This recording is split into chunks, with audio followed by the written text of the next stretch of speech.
పితా పుత్ర పవిత్రాత్మ నామమున ఆమెన్.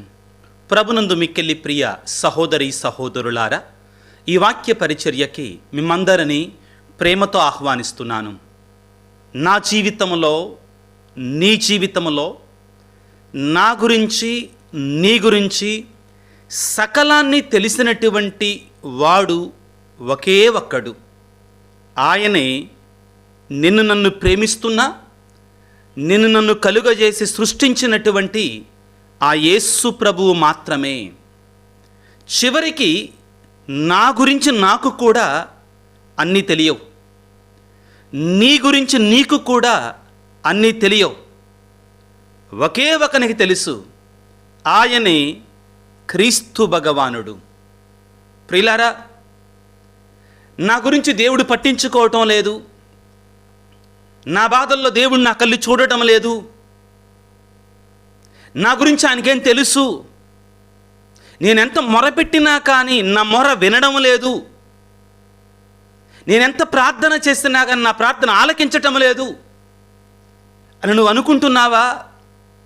ఈరోజు చాలా స్పష్టంగా, చాలా సూటిగా మీతో చెప్తున్నాను. దేవుని యొక్క వాక్యం ఆధారంగా నీ గురించి నీకంటే కూడా, నా గురించి నాకంటే కూడా ఎక్కువగా తెలిసినటువంటి వాడు. మరొక మాట చెప్తున్నాను, నిన్ను నీవు ప్రేమించుకున్న దానికంటే కూడా, నన్ను నేను ప్రేమించుకున్న దానికంటే కూడా నిన్ను నన్ను ఎక్కువగా ప్రేమించేటువంటి వాడు యేసు భగవానుడు.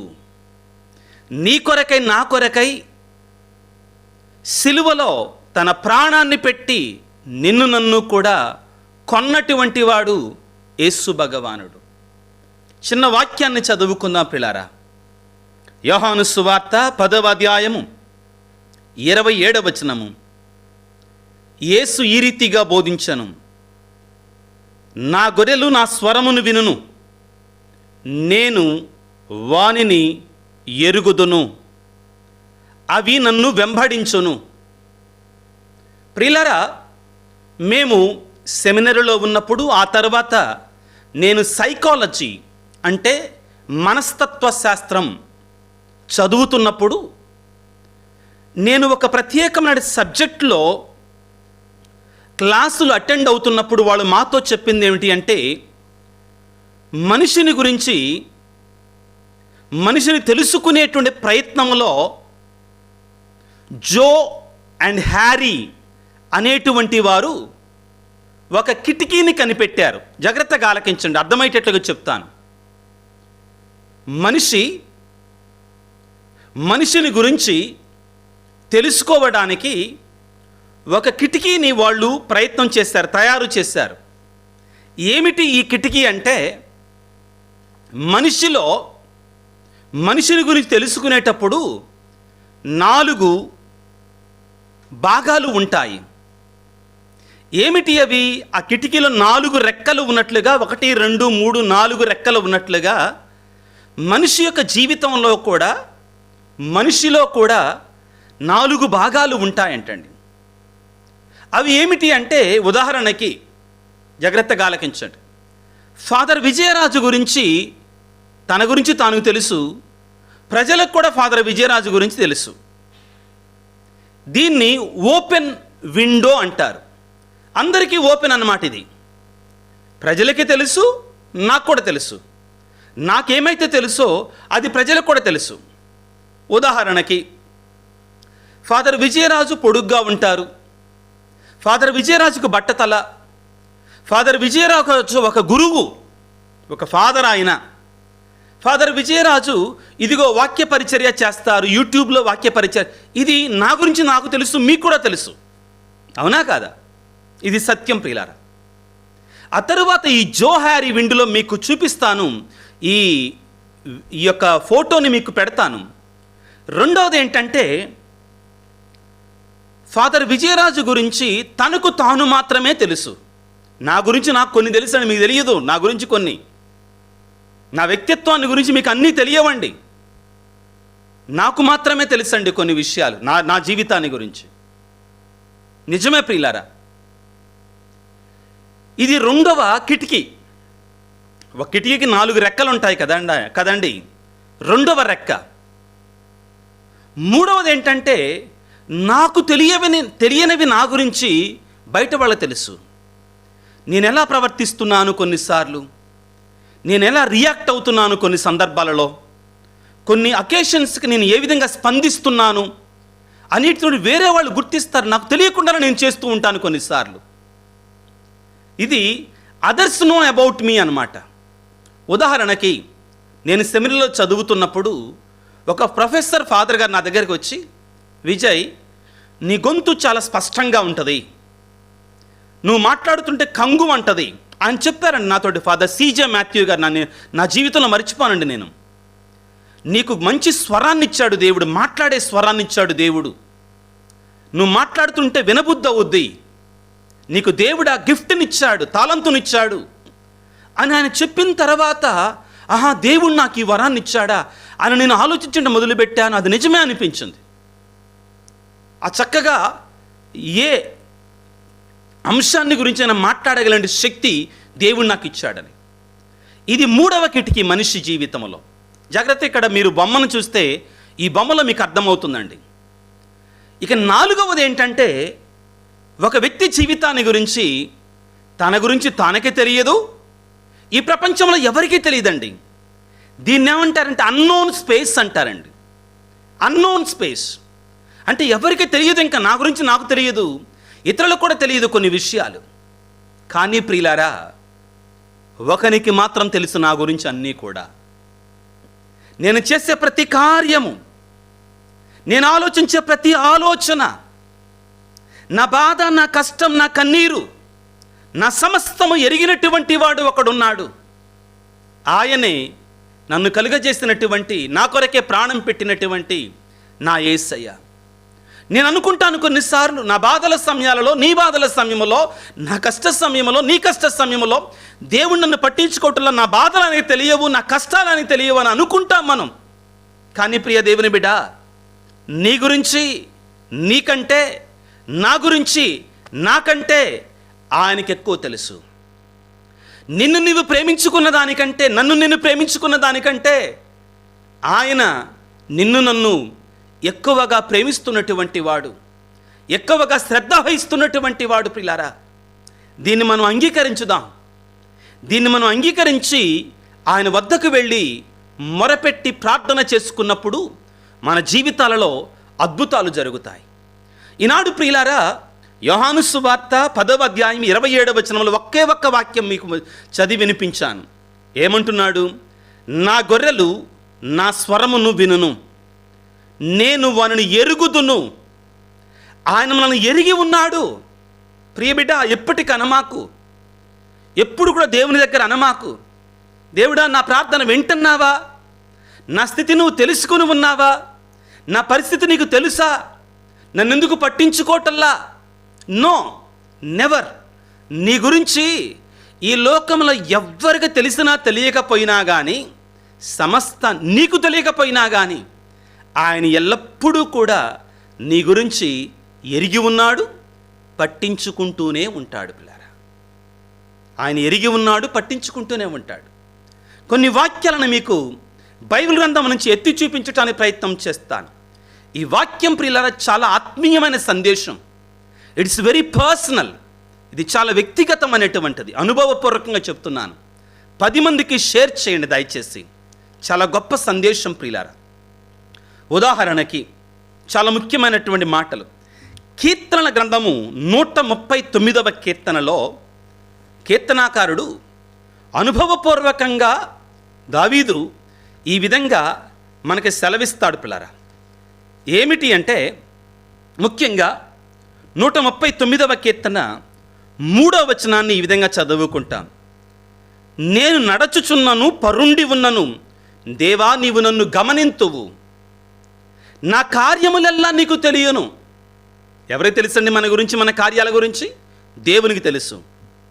నా నోట మాట రాక మునిపే నేనేమి చెప్పుదును నువ్వు ఎరుగుదువయ్యా. మన నోట్లో నుంచి మాటలు రాకముందే, మనం మాట్లాడకముందే, మన తలంపులు రాకముందే నీ గురించి నా గురించి ఎరిగినటువంటి వాడు ఆయన. ప్రియులారా, మనం ఏం మాట్లాడబోతున్నామో తెలుసుకుని ఉన్నటువంటి వాడు ఆయన. సమస్తాన్ని ఎరిగినటువంటి వాడు ఆయన. ముందు వెనుకల నీవు నన్ను చుట్టిముట్టి ఉందువు, నీ చేతిని నా మీద నిలిపి ఉంతువు. ఎంత గొప్ప మాట ప్రియులారా, ఎంత ఆదరణ కలిగినటువంటి మాట. దేవుని యొక్క పరిశుద్ధమైన బలమైన హస్తమట ఎల్లప్పుడూ మన మీద ఉంటుందట, మనకు తోడుగా ఉంటుందట ప్రియులారా. ఇంకా అంటావా నీవు, దేవా నువ్వు నా ప్రార్థన వింటలేదయ్యా, నన్ను పట్టించుకోవటం లేదయ్యా, నా గురించి నీకు తెలియదయ్యా అంటావా నువ్వు? ప్రభు అంటున్నాడు ప్రియులారా, యోహాను సువార్త 10వ అధ్యాయం 27వ వచనంలో, నేను నిన్ను ఎరుగుదును అన్నాడు. నేను నా గొర్రెలను ఎరుగుదును అన్నాడండి. ఎరగటం అంటే ఊరికే పేరు తెలియటం కాదండి, ఆయన అణువణువు కూడా ఎరిగి ఉన్నాడు నీ గురించి, నా గురించి. అదే 139వ కీర్తనలో ఈ విధంగా రాయబడి ఉంటుంది పిల్లారా, 12వ వచనంలో, దేవా చీకటి నీకు చీకటి కాజాలదు, నీ ముందట చీకటి పగటి వలె ప్రకాశించును, రేయింబవళ్ళు నీకు సమానమే. నేను చీకట్లో చేస్తున్న కార్యాలు, ఒంటరిగా ఉన్నప్పుడు చేస్తున్న కార్యాలు కూడా ఆయనకు తెలుసు. సమస్తము ఆయనకు తెలుసు ప్రియులారా. నా కష్టాలు తెలుసు, నా బాధలు తెలుసు, నా మంచి తెలుసు, నా వెధవ పనులు కూడా ఆయనకు తెలుసండి. ఆయనకి తెలియంది ఏమీ లేదు ప్రియులకు. ఒకవేళ నాకు తెలియనివి నా గురించి కూడా ఆయనకు తెలుసు ప్రియులారా. ఇదిగో 139వ కీర్తన 13వ వచనంలో, నాలోని ప్రతి అణువును నీవే సృష్టించావు, మాతృగర్భమున నన్ను రూపొందించింది నీవే. మనం పసిపిల్లలుగా ఉన్నప్పుడు మన గురించి మనకేం తెలియదు, కానీ ఆయన తెలుసు, ఆయన తెలుసు పిల్లరా. కాబట్టే యెషయా గ్రంథం 49వ అధ్యాయం 15-16 వచనాలలో ఏమంటాడు పిల్లరా, ఇదిగో స్త్రీ తన పసికందును మరచినను నేను నిన్ను మరువను అంటున్నాడు. ఆయన మరవడం మనమని, ఇదిగో నేను నిన్ను నా అరచేతులలో చెక్కి ఉన్నాను. దేవుడట తన అరచేతుల్లో మన పేరు చెక్కుకొని ఉన్నాడట ప్రియులారా. ఇదిగో కీర్తన 139:15 వచనములో, నేను రహస్య స్థలమున రూపము దాల్చినప్పుడు, మాతృగర్భమున చిత్ర విచిత్రముగా నిర్మితుడనైనప్పుడు నీ కంటికి మరుగై ఉండలేదయా, నీ కంటికి మరుగై ఉండలేనయ్యా నేను. ప్రియ దేవుని బిడ్డ, నీవు ఏ స్థితిలో ఉన్నా, ఏ పరిస్థితుల్లో ఉన్నా, నీ ఉన్నతమైన స్థితిలో ఉన్నా, నీచమైన స్థితిలో ఉన్నా కానీ, నీవు సంతోషంగా ఉన్నా, బాధగా ఉన్నా కానీ, నిన్ను ఎరిగినటువంటి వాడు ఒకడు ఉన్నాడు. నిన్ను ఎరిగినటువంటి వాడు ఒకడు ఉన్నాడు. నీవు ఇతరుల నుంచి దాక్కుందాం, ఇతరులతో మాట్లాడొద్దు, ఎవరితో మాట్లాడొద్దు, ప్రయోజనం లేదు, శూన్యం అనుకొని నిన్ను నీవు దాచిపెట్టుకున్నా కానీ ఒకని నుండి మాత్రం నువ్వు మరుగై ఉండలేవు. ఆయన నీ దేవుడు, నీ ప్రాణప్రియుడు, నిన్ను అమితంగా ప్రేమించేటువంటి వాడు. నిన్ను కొనడానికి, నిన్ను కనడానికి, నిన్ను తనవానిగా చేసుకోవటానికి, తనదానిగా చేసుకోవటానికి, నిన్ను ప్రేమించటానికి, తన ప్రేమను నీ కొరకే నిరూపించటానికి సిలువనెక్కినటువంటి వాడు, రక్తం కార్చినటువంటి వాడు, జీవాన్ని అర్పించినటువంటి వాడు ఆయనే నీ ప్రియమైనటువంటి యేసయ్య. ప్రియ దేవుని బిడ్డలారా, ఆయన ఆహ్వానించుకొని జీవితంలోనికి. ప్రయోజనం శూన్యం, ప్రయోజనం లేదు. నా స్నేహితులు నన్ను ప్రేమించటం లేదు, నా అనుకున్నటువంటి వారు నన్ను అంగీకరించటం లేదు, నా తల్లిదండ్రి నన్ను ఒకటిగా ప్రేమించటం లేదు, నన్ను వేరుగా ప్రేమిస్తున్నారు అని నువ్వు కంప్లైంట్ చేయటం, ఫిర్యాదు చేయటం వలన ప్రయోజనం లేదు బిడ్డ. ఎందుకంటే ఒకే ఒక వ్యక్తి నిన్నుగా ప్రేమిస్తాడు, నిన్నుగా అంగీకరిస్తాడు, నీ బలహీనతలతో కలిసి నిన్ను స్వీకరిస్తాడు. నీ కొరకే ప్రాణాన్ని పెట్టినటువంటి వాడు ఆయన మాత్రమే ప్రియులారా. ఆయన అంటున్నాడు ఈ రోజున, నేను నిన్ను ఎరిగి ఉన్నాను, నేను నిన్ను తెలుసుకొని ఉన్నాను, నా గొర్రెను నేను ఎరుగుదును అని పలుకుతున్నాడు పిల్లరా. కాబట్టి ప్రభు అంటున్నాడు, నేను పిండముగా ఉన్నప్పుడే నీవు నన్ను చూచితివి. Yes, seen us when we are fetus, when we were in the womb of our mother. దేవుడు నన్ను చూచాడు, ఆయన మాత్రమే చూచాడు. ఈ మాట చెప్తున్న ధైర్యంగా ప్రియులారా ఏంటంటే, నా తల్లి నన్ను చూడకముందే, నా తండ్రి నన్ను చూడకముందే నేను ఎలాగా ఉంటానో నా తల్లి గర్భంలో నా తల్లికి నా తండ్రికి కూడా తెలియనప్పుడే, నన్ను నేను చూసుకోకముందే నా యేసయ్య నన్ను చూచాడు. నా స్థితి గురించి ఆయనకు తెలుసు, నా పరిస్థితి గురించి నాకు తెలుసు, నేను చనిపోయిన తర్వాత అని తెలుసు, నేను పుట్టక ముందు కూడా నా గురించి తెలుసు. ఆయనకు మాత్రమే తెలుసు ప్రియులారా. ఆయనట ఎలా చూస్తాడో తెలుసా, నన్ను సిరాకు పుత్రుడైన యేసు రాసిన జ్ఞాన గ్రంథము 23వ అధ్యాయము. సిరాకు పుత్రుడంటే యేసు రాసిన జ్ఞాన గ్రంథము 23వ అధ్యాయము 19వ వచనంలో అంటండి, మనం అనుకుంటామంట కొన్నిసార్లు చీకటి పనులు చేసేటప్పుడు, పాడు పనులు చేసేటప్పుడు, శరీర కార్యాలు చేసేటప్పుడు, తప్పుడు పనులు చేసేటప్పుడు అంటండి, పాపి అనుకుంటాడట, నన్నెవరు చూస్తున్నారులే, నా గురించి ఎవరికి తెలుసులే, నన్నెవరు పట్టించుకోరు కదా అని అనుకుంటాడంటండి.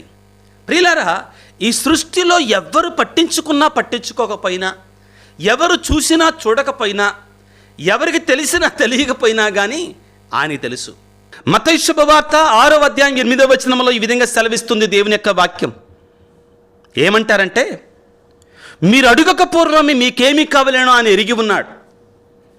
మీరు అడగక ముందే మీకేం కావాలో ఆయన ఎరిగి ఉన్నాడు. పిల్లారా, మీరు అనుకోమక్కడ ఆయన తెలియదని.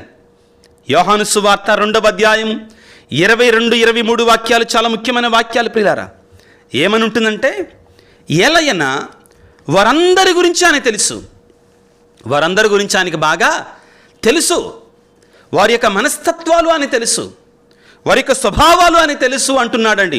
యోహాను సువార్త 2వ అధ్యాయం 23, 24 వచనాలు చాలా ముఖ్యమైన వచనాలు. ప్రియులారా, జాగ్రత్తగా ఆలకించండి, చదువుతాను. యెరూషలేములో పాస్కా పండుగ సందర్భమున ఆయన చేసిన అద్భుతములను చూసి అనేకులు ఆయన యందు విశ్వాసం ఉంచరి, కానీ యేసు వారిని అంతగా నమ్మలేదు. ఎలయన వారందరిని గురించి ఆయనకి తెలియను, వాళ్ళందరి గురించి ఆయనకి తెలుసు. ఆయన మనుష్యుని అంతరంగమును ఎరిగినవాడు కనుక మానవ స్వభావమును గురించి ఆయనకు ఎవ్వరును చెప్పనక్కర్లేదు. ఆయన తెలుసు మన స్వభావాన్ని గురించి. ప్రియ దేవుని బిడ్డ, ఈరోజు ప్రభువు దగ్గరికి వెళదాం, యేసయ్య దగ్గరికి వెళదాం. అయ్యా, నీకు నా గురించి అంతా తెలుసు అయ్యా, నా కష్టాలు తెలుసు, నా బాధలు తెలుసు. కాబట్టి మనం భయపడతాంగా, దీన్ని బట్టి సంతోషించాలి. ఎందుకంటే మనం అనుకుంటాం కొన్నిసార్లు, నా గురించి ఎవరికి తెలుసు, నా వేదన గురించి ఎవరికి తెలుసు, ఎవరికి చెప్పుకోను నేను. ఈ ఆధునిక ప్రపంచంలో ముఖ్యంగా నీ బాధను ఎవరికైనా చెప్తే నీ ముందు అయ్యో అలా జరిగిందా ఇలా జరిగిందా అంటారండి. అంత మాయ, మోసం. ప్రియులారా, అంత మాయ, మోసం. నమ్మదగిన వాడు ఒక్కడే, ఆయనే నీ ప్రభు అయిన యేసయ్య, నేను లేవనెత్తేటువంటి వాడు. ఈరోజు మనం గుర్తుంచుకోవాల్సిన మొట్టమొదటి ఏమిటంటే, నా గురించి సమస్తము తెలిసినటువంటి వాడు ఒకడున్నాడు, ఆయనే యేసయ్య. నన్ను ప్రేమించువాడు ఎంతగా ప్రేమిస్తాడు అంటే, ఎంతగా దీవిస్తాడు అంటే, నన్ను కాపాడటం కోసం, నాకు నిత్య జీవితాన్ని ప్రసాదించటం కోసం సిలువనెక్కాడు, ప్రాణాన్ని పెట్టాడు, రక్తాన్ని కార్చాడు. అంత ప్రేమమయుడు. నెంబర్ 1. రెండవది ప్రియులారా ఏమిటి అంటే, నీ సమస్య పరిష్కరింపగలిగినటువంటి వాడు కూడా ఆయనే. అవును, లూకాసు వార్త 1వ అధ్యాయంలో మనం చదువుకుంటామండి, మరియ తల్లితో దేవుని యొక్క దూత పలికిన మాట, ఎలయనగా ఆయనకు అసాధ్యమైనది ఏదియును లేదు. దీన్ని మనం బలంగా విశ్వసించాలి, దృఢంగా నమ్మాలి. నన్ను, నా కష్టాన్ని, నా శ్రమని పరిష్కారం చేయగలిగినటువంటి వాడు. కారణం, ఆయనకు అసాధ్యమైనది ఏది కూడా లేదు. ఆయన సర్వశక్తిమంతుడు. గాలిని, సముద్రాన్ని ఆపినటువంటి వాడు, ఎర్ర సముద్రాన్ని 2 పాయలుగా చేసినటువంటి వాడు, మన్నా భోజనాన్ని కురిపించినటువంటి వాడు, రాతి నుండి నీటిని ఇచ్చినటువంటి వాడు, మరణించిన లాజరును జీవంతో లేపినటువంటి వాడు. ఇంకేం కావాలి? ఆయన సకలాన్ని కూడా క్రమపరచగలిగినటువంటి వాడు మన జీవితంలో. ఏది కూడా ఆయనకు అసాధ్యం కాదు. నువ్వు అనుకుంటున్నావా, ఇంకా దేవుడు ఇంకా నన్ను పట్టించుకోలే, నా మొరను ఆలకించలే, ఇక నా గతికి ఇంతే? నో, నీ గతి అంతే కాదు. No, don't say that. Don't say that. Have faith in God. Go to him with faith. Entrust your total and complete self to him. Then you will see miracle. అప్పుడు నువ్వు అద్భుతాన్ని చూస్తావు. నీవు నేను చేయాల్సిందల్లా ఏమిటి అంటే, నా గురించి సమస్తం తెలిసిన దేవుని గురించి పేతురు రాసిన మొదటి లేఖ 5వ అధ్యాయం 6వ వచనంలో, మీరు ఆయన హస్తమునకు వినమ్రులు కండు. ఆయన దగ్గరికి వెళ్ళి విధేయతను చూపించు. లోబడు ఆయనకి, లోబడటం ఆయనకి లోబడు. ఆయన మిమ్ము ఉద్ధరించును, ఆయన మిమ్ము లేవనెత్తును. నీ స్థితి నుండి, నీ పరిస్థితి నుండి, నీ కష్టం నుండి, నీ కడల నుండి, నీ కడగళ్ళ నుండి ఆయన మిమ్ము ఉద్ధరిస్తాడు, లేవనెత్తుతాడు. అవును ప్రియులారా, నీ బూడిదని పూలదండగా మారుస్తాడు, నీ కన్నీటిని నాట్యముగా మారుస్తాడు, నీ వేదనని సంతోషంగా మార్చేటువంటి వాడు ఆయన మాత్రమే, నేను ఎరిగినటువంటి వాడు. ఒక్కసారి ప్రియులారా మౌనంగా నీ జీవితంలో ఉన్న సమస్తాన్ని కూడా ఆయనకి సమర్పించుకో. పరిపూర్ణంగా ఏ బాధ అయినా, ఏ కష్టమైనా, ఏ కన్నీరైనా ఆయన చెప్పు. అయ్యా నీకు తెలుసు అయ్యా, తెలియదు అనమాకు, నువ్వు అనమాకు. విజయరాజు నువ్వు అనమాకు, దేవుడితో అయ్యా నీకు నా గురించి ఏం తెలుసు అనమాకు. ఏసయ్యా నీకు నా గురించి తెలుసయ్యా. నీవు పరలోక తండ్రిని ఏమి అడగాలో నువ్వు అడగక ముందే అని తెలుసు.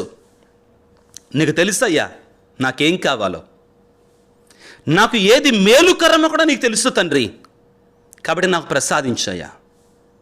ఏది మేలుకరమో, ఏది దీవెనకరమో అదే నాకు ప్రసాదించయ్యా. వేడుకుందాం పిల్ల తల్ల వంచి. సర్వశక్తిమంతుడా, సర్వోన్నతుడా, ప్రేమమయుడా, మంచి కాపరి, నా గురించి సమస్తాన్ని ఎరిగినటువంటి వాడా, నన్ను ప్రేమించుచున్నవాడా, ఈరోజు నేను నీకు పూర్తిగా సమర్పించుకుంటున్నాను.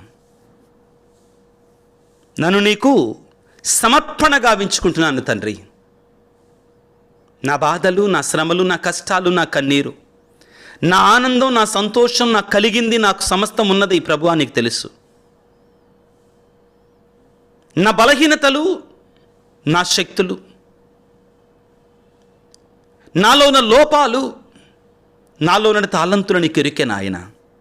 నాకేం కావాలని తెలుసు ప్రభువా. నన్ను ప్రేమిస్తున్నటువంటి వాడవయ్యా నీవు. నా కొరకే సిలువలో ప్రాణాన్ని పెట్టినటువంటి వాడు. నన్ను స్వీకరించు, నన్ను దీవించు, నన్ను లేవనెత్తు ప్రభువా. ఈనాడు ప్రభువా ప్రత్యేకమైన రీతిలో ఈ వాక్యాన్ని ఆలకిస్తూ ఉండగా వేదనతో, కడగళ్లతో, అనారోగ్యముతో ప్రభువా దేవుడు నన్ను పట్టించుకోవటం లేదు, నన్ను స్వస్థపరచటం లేదు అనుకునేటువంటి వారి కొరకే ప్రార్థిస్తున్నాను తండ్రి. నీకు తెలుసు నాయన వారి యొక్క అనారోగ్యం, కానీ ఎందుకు పంపించావో వాళ్ళకి తెలియట్లేదు ప్రభువా. ఆ ధైర్యాన్ని ఇవ్వండి, ఆ స్వస్థతనివ్వండి, ఆ ఓర్పునివ్వండి, వారికి తెలియజేయండి ప్రభువా. నేను స్వస్థపరచువాడనై ఉన్నానని చెప్పండి. నీ గాయపడిన హస్తాలతో ప్రభువా ఈ క్షణంలో ప్రభువా నీ బిడ్డలను తాకండి, స్వస్థపరచండి. నువ్వున్నావని వారికి తెలియజేయండి ప్రభువా. కుటుంబాలలో భయంకరమైన వేదనలు, భయంకరమైన శ్రమలు ఉన్నటువంటి కుటుంబాల కొరకే ప్రార్థిస్తున్నా. నీ పరిశుద్ధాత్మ శక్తితో వారిని నింపండి తండ్రి. నీ పవిత్రమైన వరాలతో వారిని నింపండి తండ్రి. ముఖ్యంగా భార్యాభర్తల మధ్యలో శాంతిని, సఖ్యతను, సమాధానం నెలకొల్పండి. సంతోషాన్ని ఇవ్వండి నాయన కుటుంబాలలో, పిల్లల తల్లిదండ్రుల మధ్యలో. ఈ సందర్భంగా ప్రభువా ఎంతోమంది బిడ్డలు అయ్యా మా కోసం ప్రార్థన చేయండి అయ్యా అని అడుగుతున్నారు. వారందరూ నీకు సమర్పిస్తున్నాను తండ్రి. వారిని దీవించండి, ఆస్వాదించు. వారికి తలంపులను దీవించండి, వారికి ఉద్దేశాలను దీవించండి నాయన.